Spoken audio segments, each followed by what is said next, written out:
Yeah, I don't think you can go too greedy, and I don't think Picard wants to be greedy. He's this guy, like, he's had so many games where he's getting like 10, 15 kills a game. I think we'll get a lot of intel from these Thunder bans, because this is where you're basically, they have a carry in mind, and they're going to be asking, like, what do you want to ban in order to pick this hero? All right, so Slardar, it's a melee hero. Okay. First of all, we figured that out. Nice. So it's not Morphling. it could be a Bloodseeker, maybe. Yeah, I was actually going to ask you about the Bloodseeker. It's something that gets involved in team fights, something that you guys feel is what he's going to want to go with this lineup and with how they play. OG are reading the draft completely differently. They're banning Enigma. Yeah. They're saying Monkey carry. Yeah. I mean, Kunkka could also be a carry, but yeah, I'm expecting the That's Kunkka true too. I think maybe they think this just because the Snap Monkey lane is not going to be too great into Jug. 5 seconds remaining. You can kind of pressure him because the Scattered Blast, he can't just spin it off all the time. But obviously there's like a bit of that's right there. Like this is kind of classic. If you get fissured in, you basically just tank a full spin. Yep. The only saving grace is Snap can just cook you over it. The last ban is the TA. They just don't want to give it again. He had a great performance on Picard's last game. Yeah, when I saw the Underlord ban, TA was what I was thinking, because they used the Underlord again. They played 10 RNG. seconds It's like, okay, remaining. I don't want to play TA. Have fun versing Underlord in lane and in the game. Yeah. 5 seconds remaining. Any other things that spring to mind then from these bans, even on the side of OG, not just Thunder Awaken? I mean, OG's basically saying we don't know what hero's going what role. And it's going to be Carry Monkey. I love that. Matthews Tusk. Oh, I do love a Tusk. And that's, yeah, so it's still off lane Snap, right? Unless it's offlane Viper. Yeah. It's not. It's most likely. I mean, it's possible. Whatever, we'll wait. Well, yeah, we can wait and see. But how do you like We don't Tusk? need I was gonna say, how do you like Tusk into the lineup? I love Tusk. I think Tusk is great because when you're playing against the Jug in lane, the snowball basically just gives you free safety. You just hit the snowball, bring your partner in, you wait out the spin, and it's all good. And it also gives you a way to break the Blake Fury TP, which is, it's so annoying versus Jug, like mid to late game you're winning, and it's just like cutting waves, spinning them down, having it any way. Having one way to stop Blade Fury TP just feels so nice. Punch him in the nuts. Wow, okay, OG gonna take Chaos Knight themselves. Yeah, it is off lane CK there. Still waiting a little bit more for Thunder Awaken, where they're gonna go. How are you liking the matchups, though? I don't like the CK pick. I think they have really good ways to clear the illusions with the Kunkka Cleave, Snapfire Kisses. If Viper puts his spit down and they control him all, he'll never be able to crit. It's probably just for the lane they want to try and kill a lot. Like, you can't kill this Viper very easily in lane, and CK is very good at bridging that gap to just get him out of position and die. And at least the last time they had the Earthshaker in safe lane. So if CK's has a Chen down in his lane with some creeps, this looks like a tough time for Panda Moon. Okay. Well then, overall, you guys talked about lanes, matchups, but ultimately, who's going to be taking game 2? Ooh. I gotta feel like OG, like, even, like, I think the draft-wise it's fine for Thunder Awaken, but OG's just looked like the most solid team. I think BZM is set up to have a good time on his Pango. Like, the Kunkka versus Pango lane, he'll get his farm, and he's just, to me, looked like the better playmaker out of the two mid laners. I like Pakaz on Monkey King. It reminds me of like Yatoro back in TI when he would be super duper active. Like, Pakaz is very good at making rotations and playing hard early, so I think if he can just take the energy from last game to this game, they could probably really run OG down. Yeah, well, hopefully Thunder Awaken aren't too downtrodden after game 1 loss. Hopefully we can see Pakaz pop off again as we head into game 2 with Lyrical and Trent. Thank you so much, Nat and Trent. We're here again, game number 2. I always feel like after sort of a, I don't know, very emotionally charged game, like game number 1 that we had with the big black holes at the end, Pakaz popping off, that it's hard to recover. You know, they're talking about being downtrodden. Do you think they got what it takes, though? It's not hard if you want. That's true. That's for sure. Yeah. No, for Thunder Awaken, yeah. I think it is tough. It's very difficult. You come back in. They're very extremely similar strategy overall across the board. I feel like it fits a similar flavor in terms of like the pacing you want to hit in the early game.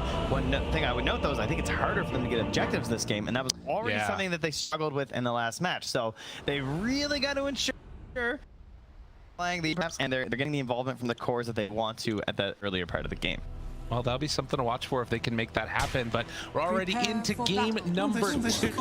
Thunder Awaken, again, wanting to make sure they can move on in this group stage and have some solid positioning. And for OG, I think they're pretty sure they're still got a good shot at getting into that upper bracket if all the things break their way. A lot of craziness going on throughout these group stages, but something to watch for. I went through their pile of notes this morning. Oh, yeah. At OG, I snuck into the team room. Right. Like we do as casters. And then you brought it to Thunder Awaken. Yeah, well, yeah, no. I charged them for it. Thank you very Okay, much. gotcha. And I went through their notes, and it said just win. Okay.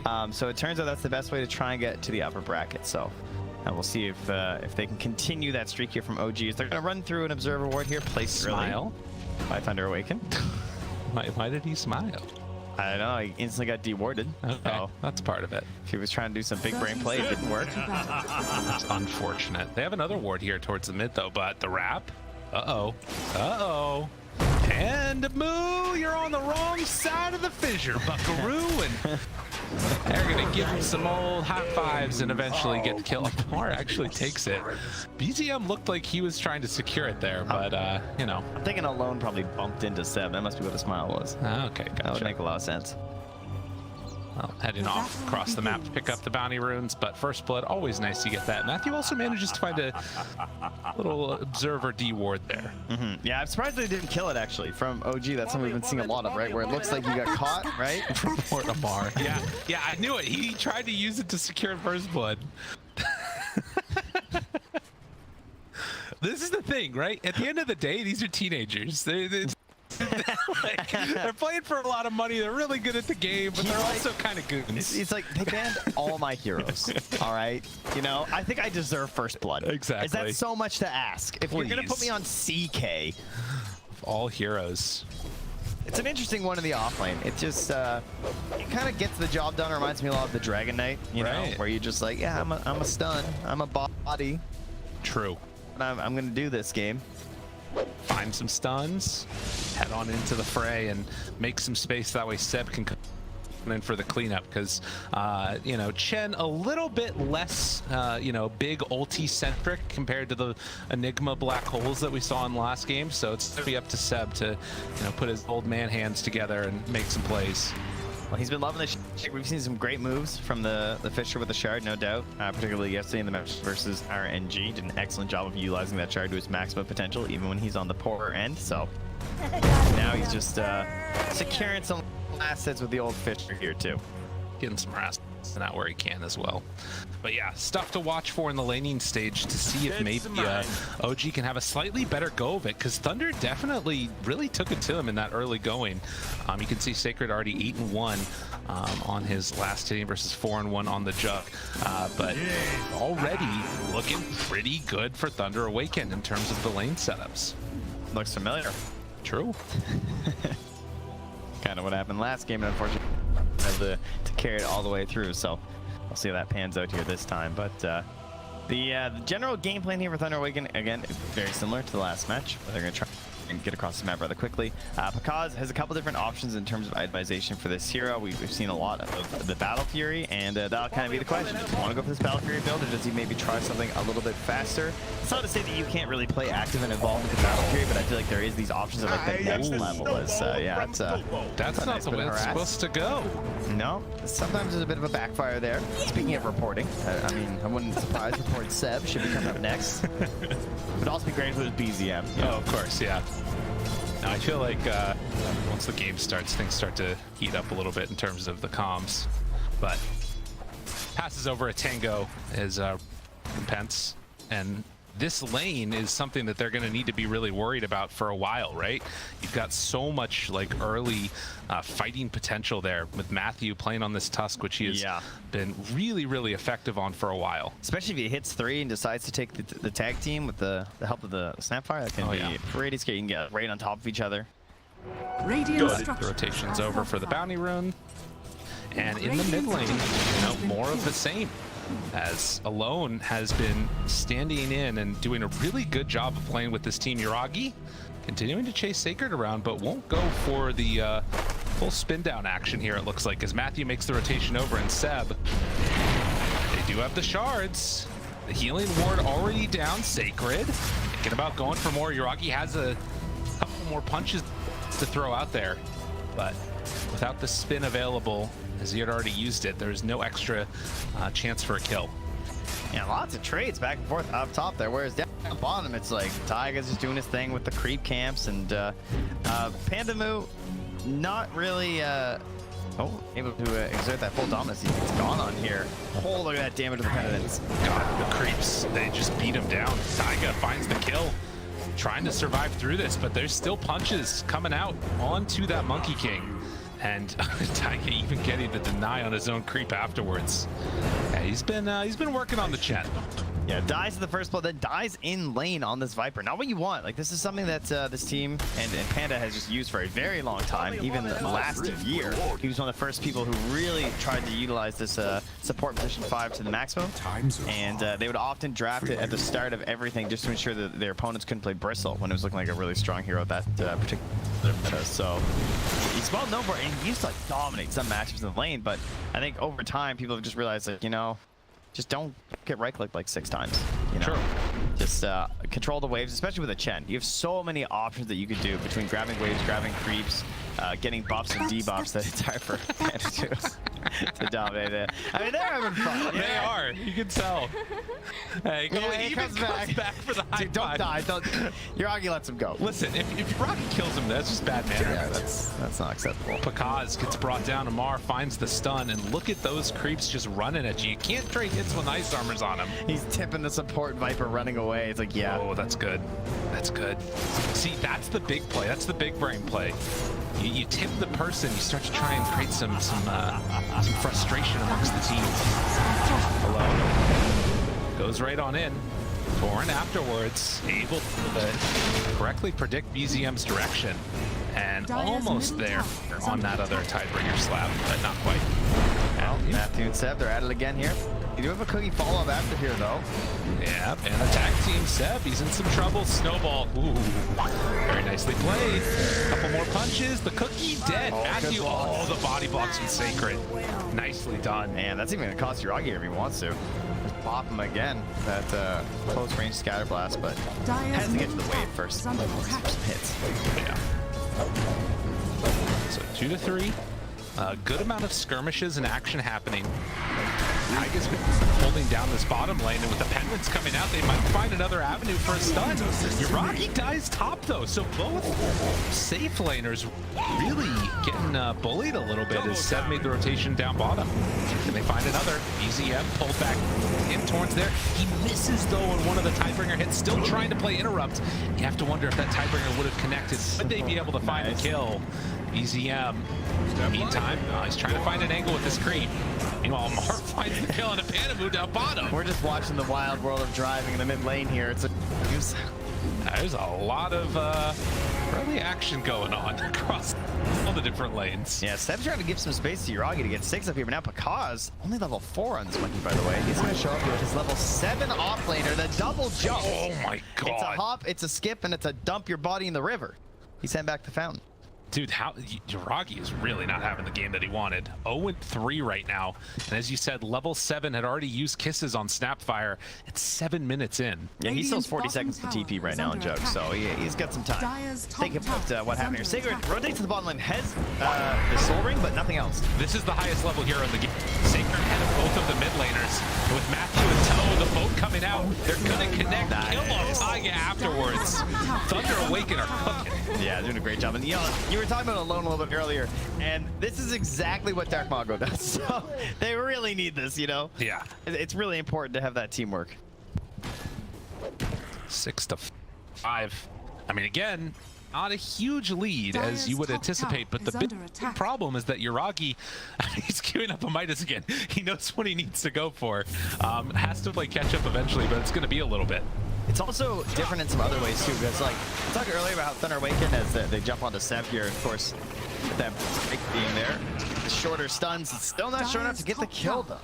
But we talked about this idea of them having weaker push on Thunder Awaken. I think that is true. Like it's harder to get the objective this time without the Templar Assassin, particularly that Roche. But at the same time, OG doesn't have that same global presence this time either. So it's not going to be as frustrating when you're trying to get this ball rolling and get into these objectives and like trying to force fights at towers without losing objectives across the map, thanks to there not being this Nature's Prophet and Boots Travel Invoker. Right, and in a way it might be, you know, much more of a back and forth type of fight where there isn't that big, like, you know, engagement ending one with a black hole coming out. You know, Earthshaker can sometimes fulfill that role, but it takes a long time. We're gonna smoke him out here from that Shaker, as well as BZM. BZM, we cast a couple of Pango games from 9. Pango's been struggling. Kisses afterwards, break, moves in, wants to finish up, and gets it close enough. So the Cookies won't be able to finish off a mark. Panamu trying to do it himself. Sacred will get the finish, but it comes at a cost. And now Alone shows up afterwards, looks for the Torrent boat. It's not going to connect onto BZM, but it does give the rum over to Sacred. Cookie afterwards tries to get away, not quite able to escape, and BZM low, not quite dead, hides off through the trees, trying to run. Good fissure from Seb. Stops the action. Wow, if they had gotten that kill, BZM, that would have been huge. Getting 2 cores into 2 supports, but being able to escape there. And something that I feel like we've seen the hero struggle a lot on Pangolier in the games we've been casting because of this inability to buy defensive items. All right?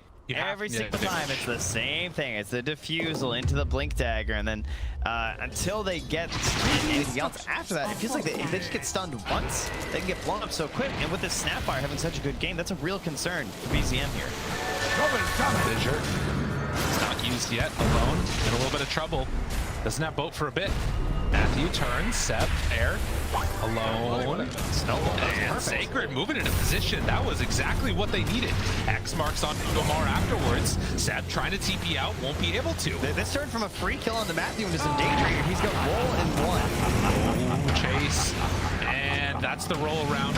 And they kill off the rest of them. BZM hoping Gomar gets the stuff from the low ground afterwards. Should be coming back off cooldown. A good 2-person stun, but the stomp to interrupt. And they do eventually bring down Sacred. They have an X here. Okay, the boat finally gonna land. Tries to tumble his way out there, but now Matthew, he's caught the pendants and the punches. It should not have gone back in. I'm just like, why do they keep walking into me? I just keep grabbing, I keep stunning. Everyone else is sort of fighting and dying. I'm just the stalwart force hero, and I don't run out of mana. I feel like he cast Chaos Bolt like 4 times by this minute. He's just sitting there, throwing them out. So, I mean, happy to contest. Unfortunately, does have max Chaos Strike, so it wasn't that useful in that engagement, thanks to the break. And you can see right now, the plus definitely favoring OG. And I guess that's just anticipating the late game potential they're going to have. Right now, at the very least, Thunder Awaken definitely have the stronger fighting potential, but it doesn't matter. They can't take those objectives later.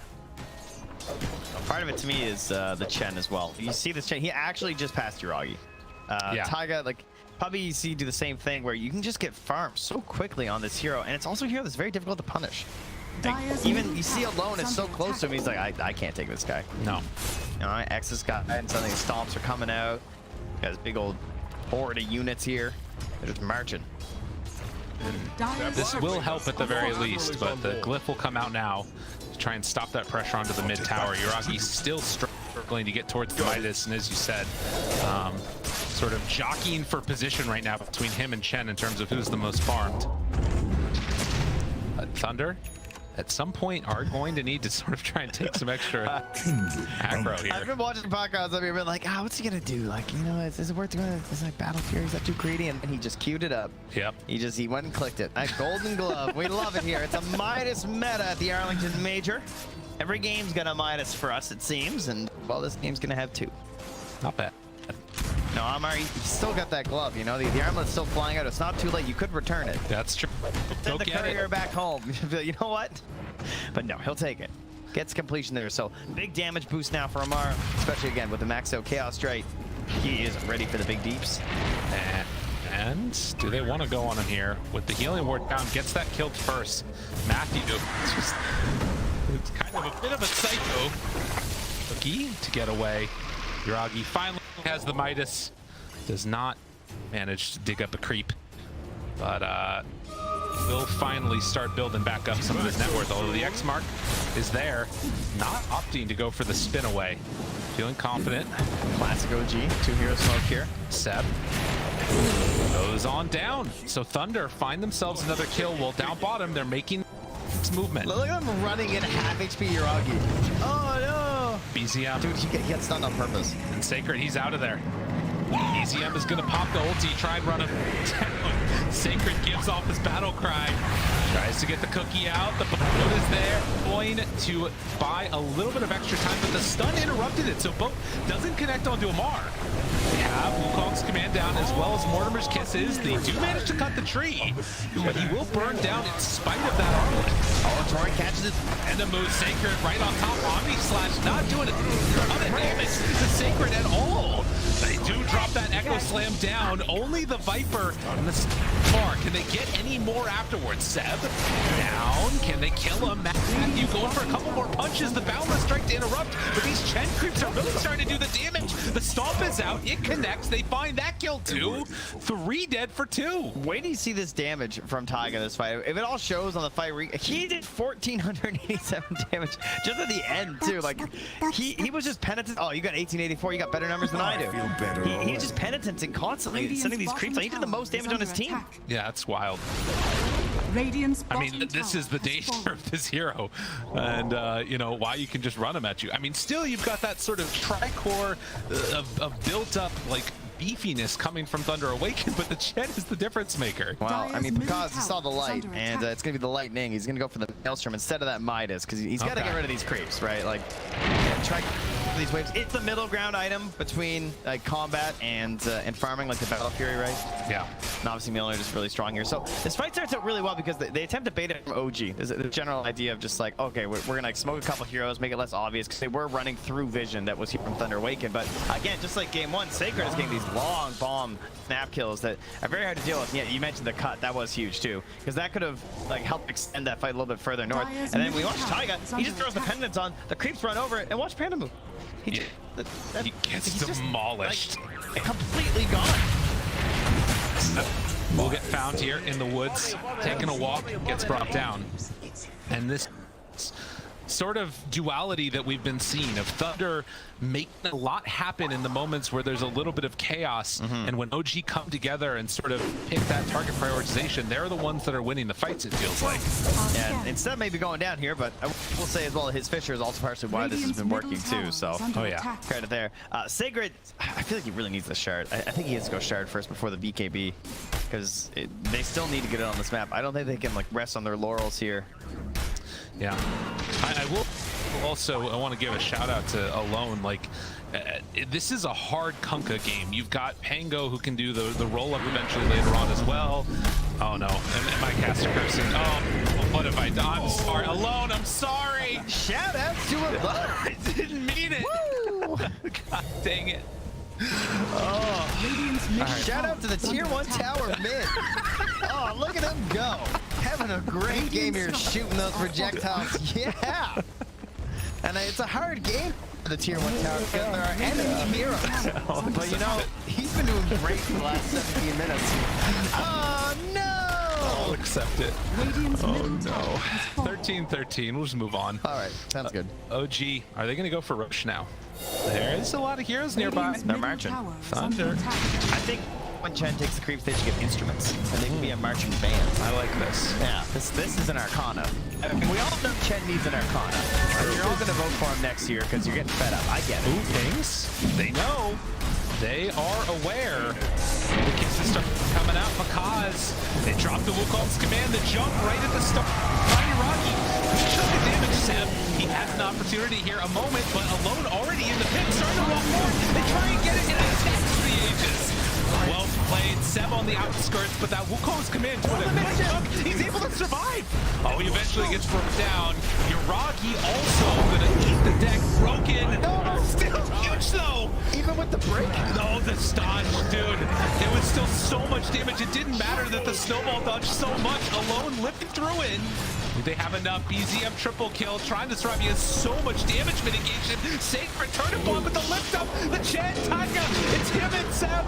Him and BZM. A couple more punches to disarm the ultra kill. BZM gets the rampage. Somehow, some way, OG come out on top. Oh, Tiger just in the back, helping out the whole time, doing some math here with the items on the ground, trying to make himself only long. It's even more heals for the next engagement now. And Thunder Awaken what looked like a good start to the fight with the surround, like the perimeter they managed to get there, but completely taken by BZMS. You can see. Dude, I mean, the snowball saved, but the Echo still got in there. Didn't matter, he was broken. It just was an absolute mess of a fight. Having a hard time getting the damage from Pakaz as well.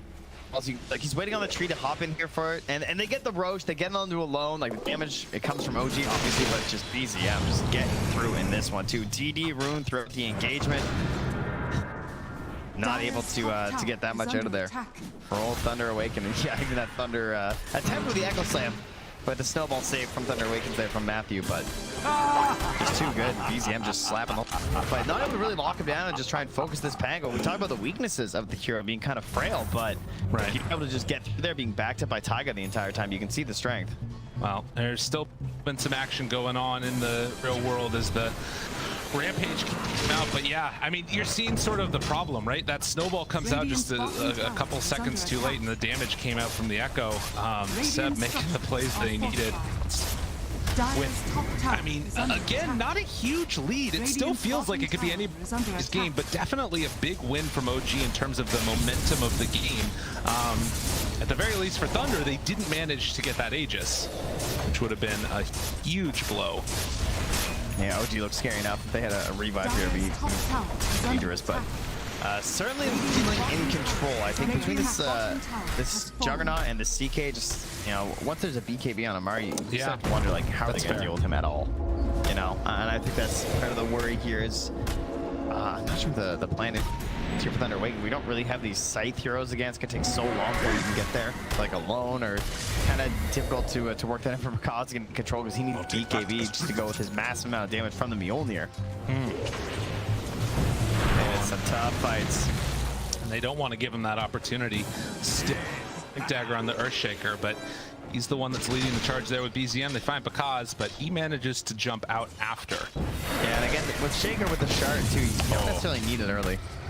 That full stack of Ancients also. Thank you so much, Thunder, for building this up for us. Needed a few more neutrals out here, it seems. Wow, look at that. For a 38% win rate. Yeah, it has not looked great, but this game for sure, you're seeing the strength. Especially where the fights have taken place too, right? Some fantastic rolling Thunders from BZM this game. Dire's top tower and even without a Blink Dagger yet. That's actually kind of crazy. True. Making the moves. It's what they need. They're going to keep dodging these fights, it feels like, on Thunder Awaken. Play that push out the side lanes type of draft. Top tower is under attack. Part of it to me is that the support, not even the support duo, I guess like the roaming duo of the Tusk and the Snapfire. Oh, that's a pretty good way to do it, but he gets the spin off. And they're still Hand of God. Iragi. And they're still Yeah. They're not coming. They are going to Omni. Hand of God and the turn. Oh, he's coming. Trying to keep him away. The double stun. Seb right on top of a load. Echo drop for the Kunkka. They've got the answers. They will find Taiga. He's trying to get some separation as Handa will get ran down. All right, so before that happened, what I was literally about to say was that part of the problem is that Thunder Awaken, we know they need to play very quickly, and this assassination squad of Tusk and Snapfire is struggling to get kills versus this, particularly the Jug and the CK, because you have to deal with the counter initiation of the CK and the global Hand of God. And well, there you go, it plays out, right? They try to go on the Jug, he's got the defensive mechanism of the Blade Fury being there, and so easy saves after with Seb teaming him to the outpost. And he did do, I don't know if he was within range or just a little bit off, but didn't get the ghost ship into the torrent that can allow you. Otherwise, Jug gets a chance to get the spin off, but he probably would have handed got it and it wouldn't have mattered anyways. Regardless, another moment where the fights have to be absolutely perfect from Thunder, and if they're not, this OG draft punishes hard. Part of it is that they have to find some way to force the Wukongs to be valuable, and that's very difficult. They're kind of just leaving the Wukongs right now as OG. Yeah, they just kind of walk away. Yeah, it's sort of the same reason why the Chen looks so strong in the early games. They don't really have any sort of like AoE punish. Like you can hit by like a torrent, or like maybe if the snap the shard, we'll have a little bit of something there to set this stuff up. But overall, it's been hard for them to punish multiple units. The homies need a Gleipnir. Now you're talking. That's where we need to go. But they're still keeping that lead at about the same levels. You just know that at some point OG, if they want to, can kind of push this tempo a little bit. Still 2 minutes until the next Roche is going to be able to respond. And Draghi with that Sanjin Kaya now, or Sanjin Yasha rather, unlikely to be brought down that quickly. Up top, Kaz, they find him. In the trees, hiding away, drops the Wukongs even. That was never gonna work. A long respawn anyway, right? Yeah. Sure, fair enough. Give it a shot. Dire's bottom tower is With under that, attack. nice little window again opened up. And they're just gonna keep this pressure onto mid, because why not? There's no Monkey King for 50. Well, certainly forced into some unfortunate plays here. For Thunder Awaken trying to cut these waves, trying to push globally. Dire's bottom But tower overall, is it's under the attack. slow pinch here from OG as they start to squeeze you back to your high ground. Helped out by the Chen, helped out by the global disengage and save that they have. It's just hard to get on the map and try and make these plays right now. Oh, yeah. Particularly because Sacred just got the shard right now. So I guess that's a decent opportunity. They could try like a smoke play there. But right now, it's a double smoke after a loader. Oh, he's just shopping. Oh, he's walking He back went the down to other the way. grocery store. He needs the bread and the milk. It's not gonna come over his direction. Echo dropped afterwards. A little bit weird with the driving of BZM. He's Got one of those wonky grocery carts. That's true. You know, it's tough it always sometimes. tilts It's to got- the right. It's got the one wheel. you Yeah, know? spin it in a circle. And I'm sure the next Rolling Thunder will be better. It's fine. One. Yeah, I mean, BKB, of course, you can't change stun permanently through that anyway, so if there's like, if you don't have the perfect amount of stuns Right. to get through and you have to rely on the Rolling Thunder, it's going to happen anyway. Angle players know what we're talking about.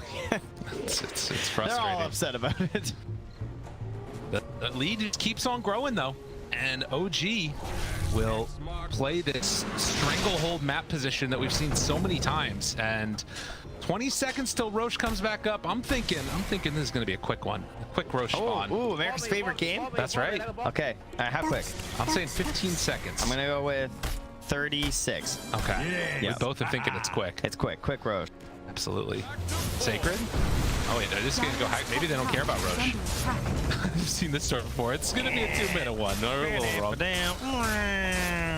OG don't feel like they need it. No, I don't think they do either.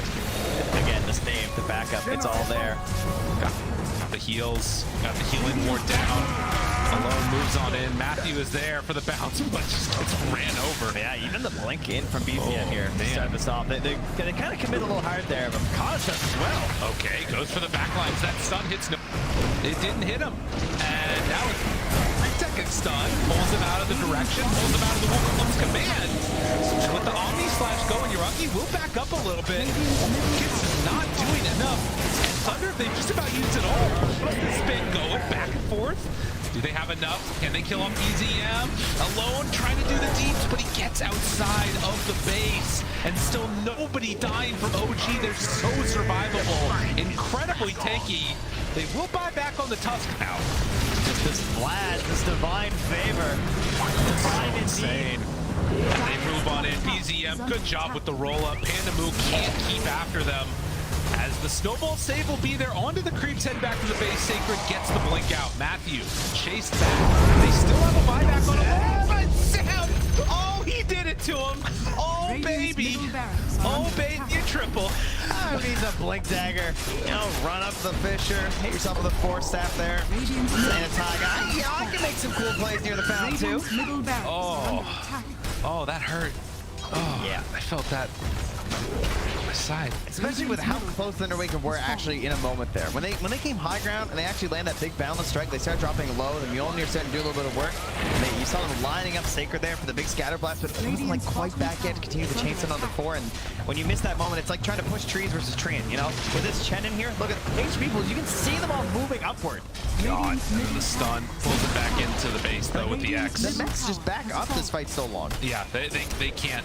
It's too tough. And OG, they want to end this one quickly. It is a early day with only 3 series and trying to finish this off alone. Again, stunned, wanting to Tidebringer the snowball onto the illusion. So that's going to buy him some time, but only enough time for BZM to go back and forth on top of him. A double from Mar and Thunder Awaken, though it was a valiant attempt. I don't think they got what it takes in the end to hold off this aggression and kill themselves another. Kunkka runs on in, Pakaz wanting one. He just wants to take down Seb, the dastardly Earthshaker. And BZM runs back through onto both. Monkey King is dead, and GG is going to get called. OG, another 2-0. Yeah, leveling up even harder in game number 2. Particularly BZM, fantastic Pango. Best Pango I've seen in the tournament. So just when the team needed him most, he kind of was the big initiator because they wind up going for this Chaos Knight for Amar this time. And so you don't have this more traditional initiating hero. And so he's kind of just at the